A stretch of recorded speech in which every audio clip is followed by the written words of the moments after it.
안녕하세요. 저는 경기도에서 전원주택 살이를 하고 있는 40대 초반의 여자예요. 늘 매해 이맘때쯤이면 꼭 제 속을 흔들어 놓던 김장, 그 김장이 올해도 아니나 다를까 저를 뒤흔들어 놨고 이렇게 사연까지 쓰도록 만들었습니다. 이제는 김치만 봐도 속이 울렁거릴 것만 같은데요. 제가 사랑하는 김치를 이대로 싫어하기만은 할 수가 없어 속이라도 풀려는 마음으로 사연을 적어봅니다. 사연 다 쓰고 시누이들한테 링크 전송도 할 거니까 댓글도 많이 좀 달아주세요. 도서가 없는 글이더라도 화가 난 며느리라는 걸 감안해 잘 읽어주시고요. 저는 이제 결혼한 지 12년 차입니다. 10년이라는 강산을 한번 넘겼으니 절대로 짧은 결혼 생활을 한 것도 아니었죠. 저희 남편은 사업을 하는 사람이지만 일이 잘 풀리지 않아 여러 개의 사업을 돌려하며 어떻게든 돈을 벌어오는 가장이었어요. 하나를 진득하게 하지 못하고 조금 돈이 벌리면 이것도 하고 저것도 해가면서 돈 나갈 구실만 만들어대는 능력 없는 사장 말이죠. 그러다 보니 정작 그 속을 들여다보면 남아있는 게 하나도 없었습니다. 무슨 사업을 또 한다면서 제 앞에서 자랑은 엄청 하는데 통장으로 들어오는 생활비는 10년 전이나 지금이나 변한 게 없었어요. 그 사이에 물가 상승한 게 얼마고 애들이 자라서 들어가는 학원비가 얼마인데 우리 남편은 그런 변화를 혼자 체감하지 못하고 사는 듯 보였죠. 문제는 그뿐만이 아니었습니다. 살다 보니 집을 팔고 전원살이를 하게 되는 날이 다 찾아오더라고요. 서울에서 비싼 아파트는 아니더라도 동네에서 멀끔하게 잘 지어져 있던 아파트에서 살아왔었거든요. 결혼하면서 남편이 70, 그리고 저희 친정에서 30 정도로 대줬던 돈으로 산 집이었습니다. 그런데 그걸 한창 아파트값이 올라가 있던 몇 년 전에 팔아버리더라고요. 갑자기 전원생활의 뜻이 생겼다면서 말이죠. 처음엔 전원생활이라는 말만 들어도 설렜습니다. 남편이 돈을 많이 벌어서 우리가 큰 집으로 이사를 가나 보다 했어요. 그래서 애들 교육이 걱정이 되긴 했어도 어떻게든 되겠거니 했었답니다. 근데요, 전원생활을 하러 이사를 가고 나서야 알았어요. 남편 사업이 잘 풀리지가 않아 그 태용으로 아파트를 팔아버렸다는 걸 말이죠. 남편이 사업하는 데에 돈을 쓰고 나니 남는 돈이 별로 없어서 전원생활을 시작하긴 했으나 정말 쥐꼬리만한 크기의 전원에서 살게 되었다는 걸 말입니다. 코로나만으로도 세상이 확 변했다는 느낌에 걱정이 태산이었는데 사는 집의 환경과 위치까지도 싹 다 바뀐 바람에 저는 정말 사는 데에 적응하는 걸 목표로 두며 버텼습니다. 애들도 키워야 하고 팔아버린 아파트를 아까워하면서 어떻게 우리가 다시 일어설 수 있을지 혼자 골머리를 앓아가며 남편을 지켜봤어요. 하지만 이런 제 속도 모르고 남편은 그저 또 입만 살아 사업을 벌려왔습니다. 유일하게 인정하는 건 남편의 긍정적인 입방정뿐이었네요. 어떻게든 버티다 보면 괜찮아질 거라는 말을 해가면서 저를 위로하는 그 뛰어난 말주변이었거든요. 하지만 이런 저의 어깨에 더 무거운 짐을 떠안기더라고요. 시어머니 말입니다. 가족 설명을 하려고 하니 갑자기 숨이 턱 막히는 심정인데요. 사연을 위해서 시댁 소개를 안 할래 안 할 수가 없으니 숨 한 번 꼭 참고 해보겠습니다. 저는 신우가 넷이에요. 하나도 아니고 둘도 아니고 그렇다고 셋도 아닌 넷 말이죠. 신우가 넷이나 되면 결혼 한번 고려할 법도 한데 왜 그런 집으로 시집을 갔냐고 물으신다면 이번에도 제 남편의 말주변이 크게 영향을 미쳤습니다. 무조건 누나들이랑은 부딪히지도 않게 해줄 거고 고생이란 건 절대 시키지 않을 거라고 호언장담을 하던 남편의 그 긍정적이고도 뛰어났던 말주변은 연애 때부터 시작되었었죠. 그러니 저는 남편이 나 하나만큼은 끔찍하게 생각해 주겠구나 싶어서 철석같이 믿고 결혼을 했고요. 그런데 결혼하고 나서 보니 남편의 사업부터 시작해서 시누이들의 시집살이까지 뭐 하나 결혼 전 약속대로 지켜지는 것이 한 개도 없었습니다. 정말 단 하나도 없었어요. 남편은 잘 되지도 않는 사업을 벌렸다가 무마하고 유지하며 집 밖을 겉돌았고 그러는 사이 시누이들은 미치도록 저를 찾아댔어요. 집안 행사가 있을 때에도 그렇고 걸핏하면 찾아댔습니다. 시누들은 저희 부부가 굉장히 잘 사는 줄 알거든요. 저희 남편이 그 많은 남매들 중에서 무려 막내이기까지 한데요. 막내가 사업을 한다고 하는데 이것저것 하는 게 많다고 하니 우리 시누이들은 뭐 대단한 사업가라도 되는 줄 알아나 보더라고요. 원래 사업에 대해서 잘 모르는 사람들은 사업을 한다고 하면 회사 운영을 하는 것 같은 큰 걸 상상하곤 하잖아요. 잘 모르는 사람일수록 말입니다. 그런데 저희 신우들 그리고 시부모님이 딱 그랬어요. 아는 게 하나도 없는데 막내 동생이 사업을 한다고 하니 얘가 진짜로 집안을 일으키기라도 할 상인가 보다 하며 진드기처럼 달라붙으려고 했답니다. 본인들 형편이 좋지를 못하니 남매들 중에서 사업을 한다는 저희 남편한테 들려붙으려고 한 거였죠. 사사건건 불러댔어요. 시부모님 생신 때는 두말할 것도 없이 당연하게 장남이나 막내 그리고 집안의 기둥인 저희 남편이 참석을 해야 했고 그 밖에 시부모님께 돈이 들어갈 일이 생기다면 또 당연하게 불려나갔습니다. 병원 가시는 것도 가까이 사는 신우가 한 번쯤 데려가다 병원비를 내줄 법도 하고 또 시부모님이 고기 먹고 싶다고 하면 나가서 직접 지불하고 자기 부모한테 사줄 법도 할 텐데요. 우리 신우들은 하나도 아니고 둘도 아니고 넷이나 되는 우리 시누이들은 모두 다 하나같이 당연하다는 듯 저를 찾았어요. 남편은 밖에서 사업을 하느라 바쁘고 정신이 없을 테니 집에서 가정주부로 살고 있던 저를 만만하다며 불러댄 겁니다. 늘 대신 계산을 하게 했고 당연하다는 듯이 저의 지갑을 훑어보는데 그렇게나 소름이 끼칠 수가 없었습니다. 어째 하나도 아닌 넷이나 되는 시누이들이 또 하나같이 거머리 같을까 싶어서 우습지도 않았던 거죠. 이런 집안으로 시집을 오기 쉽지 않을 텐데 귀엽고 시집을 와서 고생하며 사는 제가 애처롭기도 했고요. 하지만 무엇보다 저를 힘들게 하는 건 바로 김장철이었어요. 다른 생일날이나 제삿날 같은 건 밖에서 외식을 하거나 시어머니가 같이 요리 하나쯤은 거들어 주시니까 그런대로 괜찮았습니다. 근데요, 김장철만큼은 정말 떠올리기만 해도 숨이 답답할 정도로 저에게는 트라우마 비슷한 거였어요. 왜냐면 제가 정말 많은 김장들을 저 혼자서 담궈내야 했거든요. 그 시작은 4년 전쯤이었고요. 원래는 제가 친정에서 김치를 받아 먹었습니다. 시댁에서 시어머니랑 시누이들이 자꾸만 같이 하자고 저를 불러대는데도 저는 끝까지 친정에서 받아 먹겠다고 하면서 거절을 했어요. 시누이들도 자기 친정에서 김치를 받아 먹는데 나는 내 친정에서 김치를 받아다 먹지를 못하는 건가 싶었으니까요. 시댁 김장은 조금 짠 반면에 저희 친정은 제 입맛에 딱 맞게 김치를 만들어줘서 제가 더 선호를 하기도 했고요. 그렇게 결혼하고 4년 가까이는 저희 친정에서 받아 먹으며 김장철에 굳이 김장을 하러 시댁을 찾지 않아도 되었어요. 그러면서 한 번씩 번갈아 가며 시누이들한테 김장 좀 같이 안 한다는 이유만으로 욕을 먹기도 했지만 한 끼를 흘려드리려 노력했고요. 그러다 4년 전에 친정엄마가 돌아가셨습니다. 그로부터 제 시댁살이는 송두리째 바뀌어버렸죠. 친정엄마가 돌아가셨다는 이유만으로 시댁에서는 저를 더 적극적으로 시댁에 불러냈어요. 김장철에는 더더욱이요. 김장철이 아닐 때에는 외롭고 힘들 테니 와서 같이 밥 먹자며 불러내서 요리시키고 설거지시키며 고생은 다 시키더니만 김장철일 땐 작정을 했다는 듯 김장을 시키려고 불러내더라고요.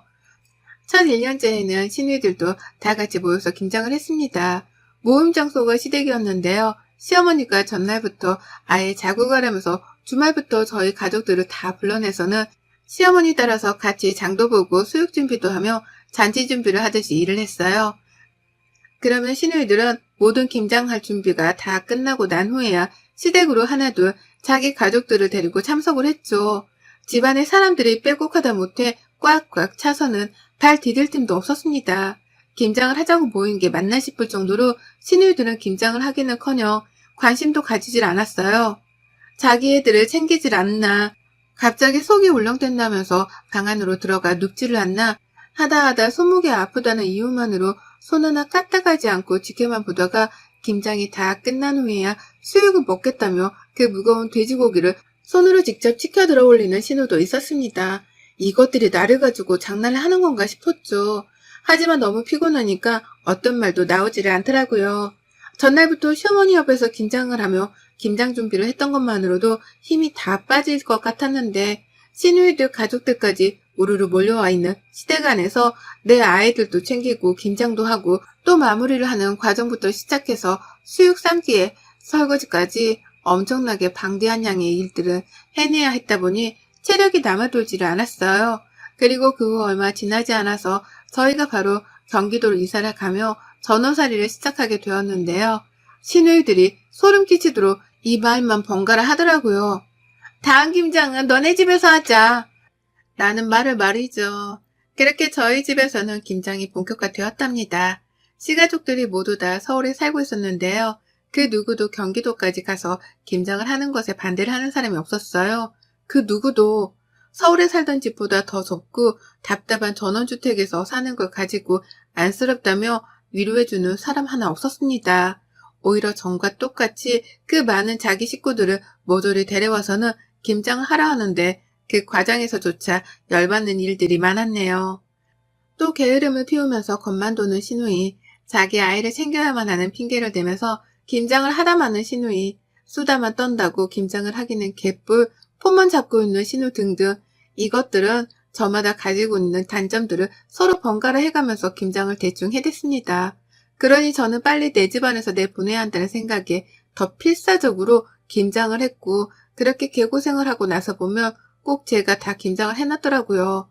그러면 신우들은 당당하게 제가 해놓은 김장들을 챙겨가면서 다들 수고했다는 인사를 지들이 했습니다. 마치 자기들도 대단히 손을 거들어준 것 마냥 말이죠. 이것만으로도 저는 충분히 힘들었어요. 몸이 버티기 힘들었고 가뜩이나 남편이 하는 일 때문에 정신적으로도 버티기가 쉽지 않은데 김장만 하면 몸살까지 나서는 우울한 상태가 극도로 커졌죠. 그리고 바로 올해 제발 이번만큼은 어떻게 해서라도 저희 집에서 김장을 하지 않게 하려고 했습니다. 무슨 일이 있더라도 내 집에 시누이들이 우르르 몰려들어오는 그 꼴만큼은 안 보겠다며 남편한테도 몇 달 전부터 언지를 줬어요. 마누라 고생을 시키면 기분이 좋냐고 화를 내면서 말이죠. 남편도 분명 계속해서 화를 내고 힘들어하는 저를 보며 올해만큼은 김장을 시댁에서 다시 하자 하겠다며 제 편을 들어줬습니다. 그리고 저도 그런 줄 알고 이번 김장철은 아무것도 안 하려 했죠. 다만 김장을 사먹는 게 아까워서 저 혼자 우리 가족 거를 만들려고 동네 슈퍼에서 배추 10포기 정도는 사놨고요.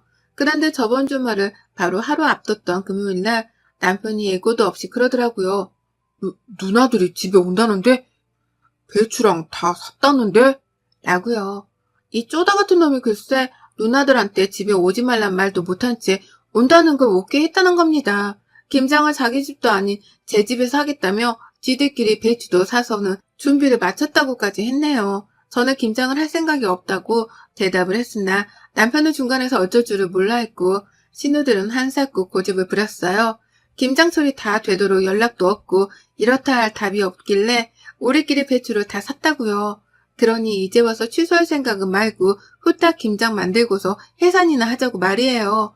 제가 하기 싫은 티를 팍팍 내면서 거절을 썩도 비추니 그게 기분이 나빴던지 시누이들도 화를 틱틱 내더라고요. 그러면서 김장만 만들고서 후딱 해산할 테니 자기들을 시집살이 시키는 못된 신우로 만들지 말라는 말까지 했답니다. 정말 적반하장도 이런 적반하장이 따로 없었네요. 그리고 전 결국 무능하고 줏대없는 남편 때문에 시누이들을 다시금 제 집에 들이게 되었답니다.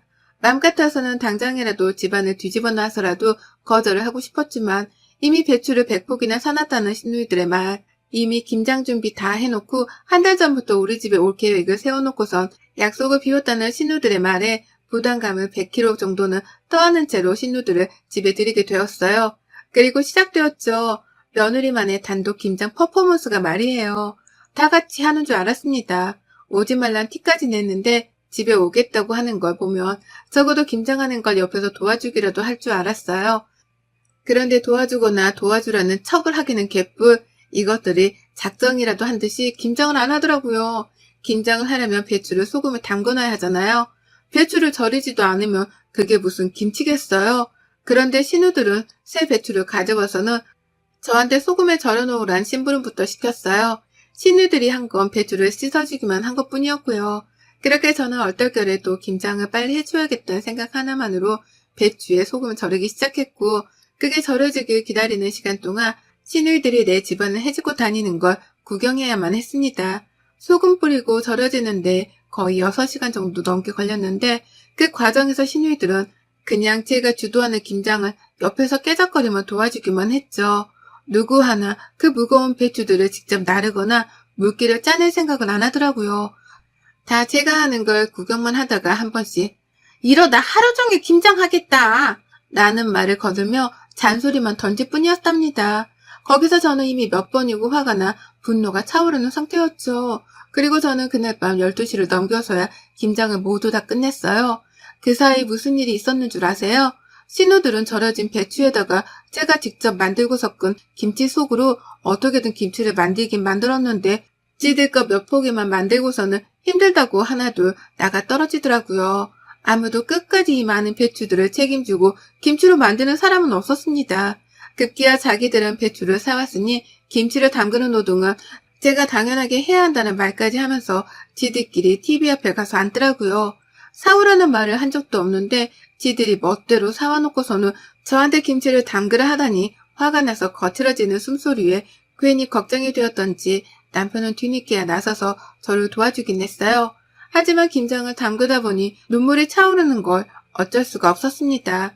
그리고 결국 김장을 12시가 넘겨 끝을 내고 난 후 제 집 거실에 널브러져 잠이 든 시누이들과 그 가족들을 보며 저도 모르게 결심을 했죠. 내가 지금 당장에 죽는 한이 있더라도 이것들하고는 평생 안 보기 위해서라도 쫑을 내야겠다고 말이에요. 다시는 이것들과 마주보지 말아야겠다고 말입니다. 어떻게든 빨리 해치워서 내 집안에서 나는 김치 냄새라도 빼려고 서두른 건데 정신을 차리면서 김치를 만들고 있다 보니 모두가 잠이 들었던 그 한밤중 저는 혼자서 김치만큼이나 시뻘거진 제 얼굴을 다독여가며 그 모든 분노를 평생의 인내심을 가지고서 참아냈어요. 그리고 다음날 아침 저는 시누이들이 사오고 담그지도 않은 그 100포기의 배추들을 모조리 다 콩알만한 집 앞 마당에다 버렸습니다. 네, 저희가 따로 잔디를 심은 것도 아니라서 완전히 흙바닥밖에 없는 마당이었는데요. 그 마당에다가 제가 기껏 고생하고 피땀 흘려서 만들었던 그 배추 100포기를 아낌없이 바닥에 버렸어요. 재활용을 하지도 못하도록 하나하나 겹겹이 쌓아놓지도 않은 채 흙바닥에 펼쳐서 버려놨죠. 새벽같이 그 짓을 했던지라 조금 시간이 지나고 보니 벌써 하나둘 배추들이 푹 숨이 죽기 시작하더라고요. 그 꼴을 보니 속이 시원한 게 이거다 싶었네요. 내가 지금 원하는 건 시누이들한테 제대로 화풀이를 해줘가면서 시누이들이 빈손으로 김치를 가져가지는 못하겠구나 싶었던 거죠. 그리고서 저는 괜히 소심하게 발로 흙을 차버리며 배추들 위에다가 또다시 흙을 뿌렸답니다. 그리고 저는 그날 남편을 깨워 가장 먼저 마당이 널브러진 배추를 보여줬어요. 남편이 처음에 헛것이라도 봤나 싶었는지 잠시 멈칫하다가 뒤늦게야 배추 정체를 알아내고는 문 앞에서부터 비명을 지르면서 마당으로 뛰어가더라고요. 집 앞에 시뻘건 배추들이 그 꼴을 하고 있으니 처음 한동안은 잠시 충격을 받았던 겁니다. 그러면서 다 버린 거야? 그걸 다 버린 거야? 라고 더듬으며 물어를 보는데요. 저는 놀라는 남편과 상반되게 끝까지 태연하게 굴었답니다. 그리고는 그 상태로 모든 배추들을 다 버렸다는 설명도 해줬고 그 상태로 뒤도 생각 않고 이혼을 하자는 선전포고도 날려버렸어요. 내가 너랑은 두 번 다시 못 살겠다. 신우가 하나도 아닌 넷인데 그 넷을 다 상대하고 사는 내 팔자도 이제 그만 끝내고 싶어. 이렇게 더 살다가는 내가 제명에 못 살 것 같으니까 내 인생 방해 그만하고 이쯤에서 쪽내자. 이쯤에서 갈라서고 다신 니들 누나 내 눈앞에 띄게도 하지 마. 라고 하면서 말이에요. 남편은 여전히 배추 앞에서 정신을 못 차리며 하나라도 건질 게 있나 싶은지 하나둘 가까이가 들여다보기 시작했습니다. 그러면서 수도호수를 찾더라고요. 흙더미라도 물로 씻어내면 괜찮을런가 싶어 말이에요. 그런 남편을 뒤로 한 채 저는 뒤에서 그럼 그렇지 라는 혼잣말을 하며 집으로 들어갔어요. 그리고는 곧장 제 방 안으로 향해 짐을 쌌습니다. 남편 차키를 제가 쥐고는 차 안으로 짐을 마구마구 쑤셔 넣었어요. 하다못해 집에 있던 쌀가마니까지 챙겨 넣었으니 완전히 집을 거덜내려 했다고 보면 되겠네요.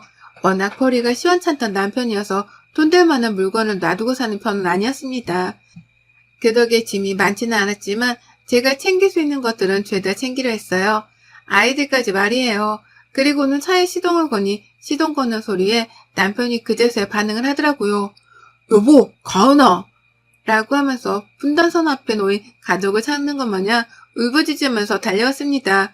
하지만 저는 이혼을 선전포고 하던 그 순간까지도 배추 걱정이나 하며 배추와 안마 서성이고 있던 남편이 괘씸해서 그 길로 시동을 걸고는 집을 도망쳐 나왔답니다. 곧장 친정으로 향했고 짐을 푸는 저를 보며 친정 부모님도 충격을 받긴 마찬가지셨어요. 다만 쌀가마니까지 챙겨온 딸의 모습이 안타까우셨는지 저희 아이들을 안아주며 아무 말 없이 집안에 들여보내주시더라고요. 저는 그 길로 이혼 서류를 떼서 남편한테 퀵을 보냈습니다. 평생 가정주부라 급하다 할 게 없으니 퀵 배달이라는 걸 써본 적도 없는 저인데 이혼 서류를 배달시킨다며 이런 배달업체를 다 이용해 봤네요. 남편은 차가 없어 이동이 어려운지 바로 찾아오지도 못했어요. 시누이들은 전화통에 불이 나도록 전화를 걸어왔으나 제가 다 씹었고 결국 남편은 이혼 서류를 받고 나서야 저희 친정으로 찾아왔어요. 하지만 저희 부모님은 집에 들여보내주기는커녕 안 가면 경찰을 부르겠다고 으름장을 놓으셨고 남편은 결국 제 얼굴을 보지 못한 채 돌아가야 했답니다. 오늘아 택시비도 들었을 텐데 아무 소득 없이 들고 있던 이혼 서류를 그대로 들고 집에 돌아갔답니다. 저는 이혼을 해줄 때까지 남편을 보지 않겠다고 재차 선전포고를 했고 재산 분할을 위해 소송도 걸겠다고 했네요. 아파트를 팔며 남겼을 내 친정의 지분 정도는 도로 챙겨와야겠다 싶어서 말이죠. 어쩌다 이렇게 괴팍하게 이혼을 하게 되었는지는 모르겠지만 남편이라는 작자한테 미련이 하나도 남지 않은 저인지라 후회 따위는 없습니다. 하나 있다면 아이들한테 상처를 준 것이겠으나 아이들한테도 이런 고모들이나 아빠랑 같이 섞여 지내느니 저랑만 사는 게 훨 이로울 거다 싶네요. 김장 덕분에 시댁 식구들은 걸러야만 하는 인간들이라는 거 오래전부터 배웠는데 이제서야 행동으로 옮겨 이혼하려 하는 저를 기특하다 칭찬해주고 싶습니다. 아직 늦지 않았으니 이제라도 정신 차리고 시댁, 아니 시누들하고는 정말 평생 쫑 낼랍니다. 여러분의 생각은 댓글로 남겨주세요. 오늘도 시청해주셔서 정말 감사합니다.